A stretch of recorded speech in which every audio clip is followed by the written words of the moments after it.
Okay, so here we have the rear gearbox for the shaft drive.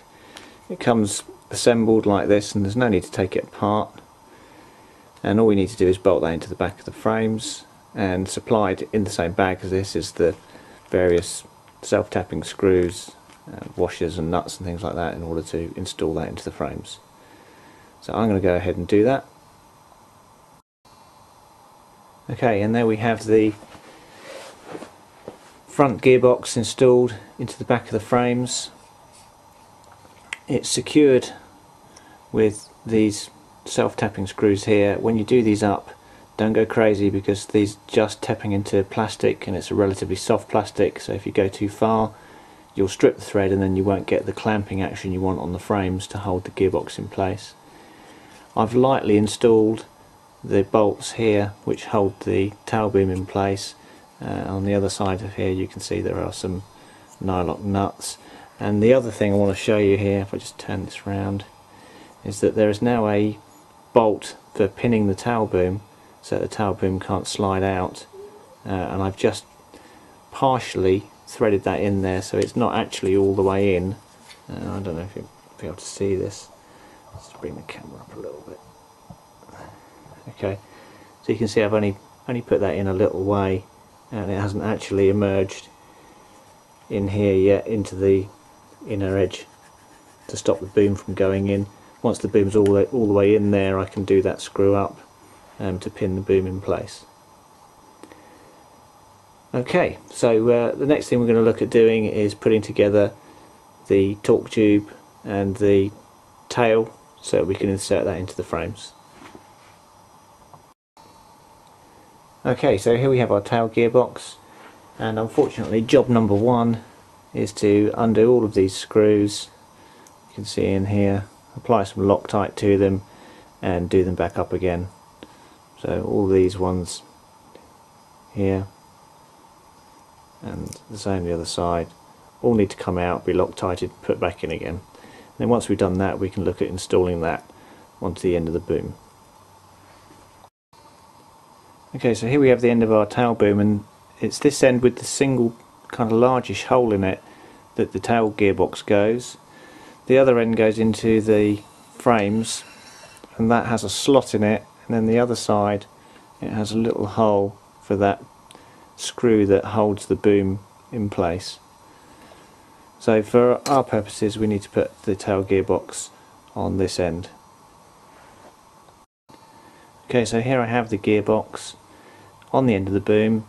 Make sure that the hole here is kind of midway between these two screws that hold the vertical fin on, and then you can slide the gearbox on, and then it is tightened in place on this screw here.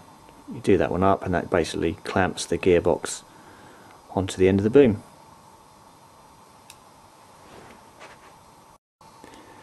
Okay, and when you've done that, you'll find that the two bases here pretty much meet, and the gearbox itself is nice and tight on the boom. I can't pull that off, so we're ready to start installing the rest of the stuff that needs to go on the tail, and I'll start off by putting the vertical fin on here. Okay, and there we go, and that's the vertical fin fitted. Just two bolts with some Loctite on, and that holds it in place. Okay, so now we need to start working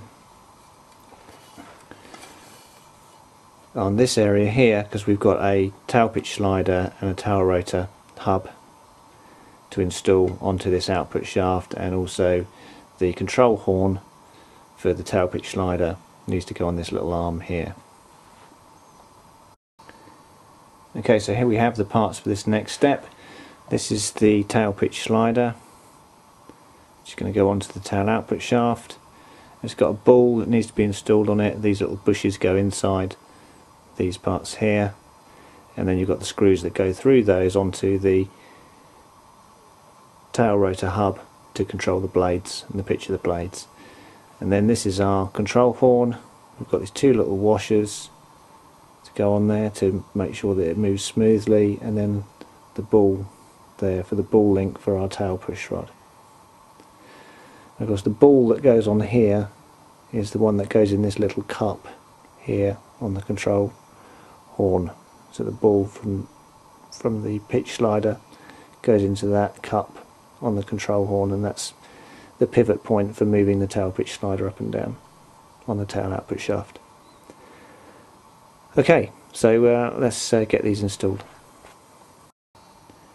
Okay, so first things first, and I've installed the ball on each of these two items. The tail pitch slider has now got a ball installed on the bottom, and the control horn now has the ball installed like so for the push rod. So now we need to put the tail pitch slider onto our tail output shaft, and then we can connect up the control horn to it. Okay, so I've got my tail pitch slider on the shaft there now, and what I've done is I put a little bit of Loctite on the bolt that goes into here. So the bolt here that goes into here has got Loctite on it. There's a washer here and underneath the head bolt to make sure this can move smoothly. And basically what we need to do is we need to put the ball here inside of this cup and then do up that screw.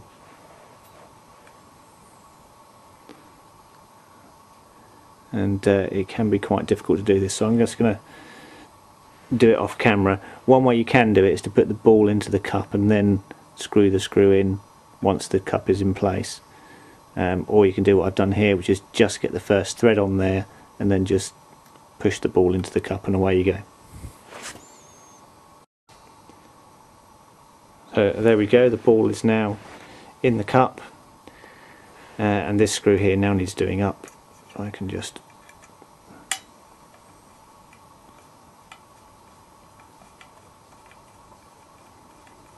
tighten that up, make sure it's nice and tight, and there we go, that's now moving. As you can see, that now moves our pitch slider, and this should all be nice and free moving. So the next thing is for us to install our tail rotor hub onto here and connect these arms to the blade grips. Okay, so here we have our tail rotor hub. I've installed the grub screw here and put plenty of Loctite on it as well, and that Loctite is still wet, and we now need to insert that onto our tail output shaft. And if you look at the tail output shaft, which I'll just show you now, just spin this round, you'll see that there is a recess there for that grub screw to go into. So you just need to put your tail rotor onto the shaft here, make sure that the grub screw is lining up with that recessed hole, and then just tighten it up. And there we go, that's the tail rotor hub installed onto the tail output shaft. And now the last thing for us to do is to get the brass inserts which go inside these holes here, and the little screws that go with them, which I'll just grab to show you. Here they are there. And we need to bolt our blade grips to our tail pitch slider. So I'll go ahead and do that and show you what it looks like. Okay, and there we have it installed. The little hex headed or cross headed screw threads down through the brass insert into the blade grip, and you need to make sure you get the orientation of your blade grips right here. So effectively the arm for the blade grip should be leading it, so this is going to rotate anti-clockwise, and you want the arm leading the blade.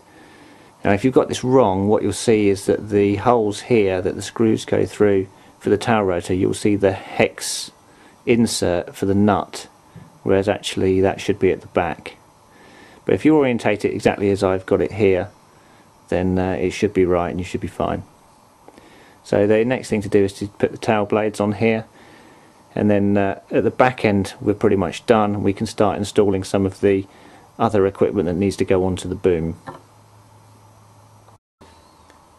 Okay, and there we have our tail blades installed, and as you can see the tail rotor is going to rotate this way like that, and this arm here is leading the blade grip as it rotates. Okay, so that's the tail rotor completed.